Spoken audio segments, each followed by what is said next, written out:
কচুয়াধাম নামটা শুনলেই মনের ভেতর একটা অদ্ভুত প্রশান্তি নেমে আসে। আর অনেক দিনের ইচ্ছে ছিল যে মাটিতে বাবা লোকনাথ জন্মগ্রহণ করেছিলেন সেই জায়গাটা ঘুরে আসার।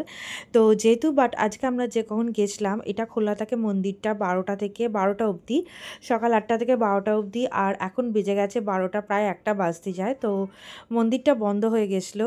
এটা আমার খুব দুঃখ লেগেছে যে বাবাকে দর্শন করতে পারলাম না।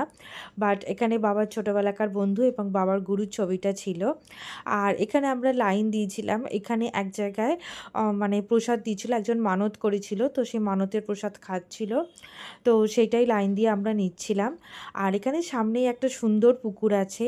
তো এই পুকুরটাতে সবাই নেমে হাত ধুচ্ছিল, পুকুরটা খুব স্লিপারি ছিল। আশেপাশে আরও অনেক মন্দির ছিল। আর সব জায়গায় তো ছোট, ছোট আমে ভরে গেছে। তো সেগুলো সব ভালো করে দর্শন করলাম আর একটা আমও নিয়ে নিয়েছিলাম। আমরা কিন্তু ঠাকুরটা দেখতে পেলাম না। এটা একটু মন খারাপ লাগছিল। আবার দুপুর ৩টা থেকে খুলবে। যেহেতু বাবা লোকনাথের জায়গাটা থেকে এই জায়গাটা চাকলাধাম থেকে বেশ দূরে ছিল।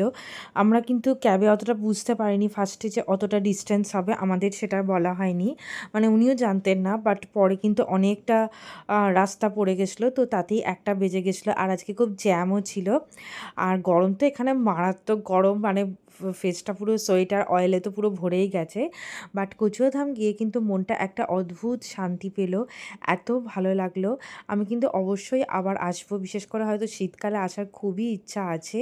কারণ মনটা একটা এতটাই শান্তি পায়, তার থেকে আর এত ভালো লাগে।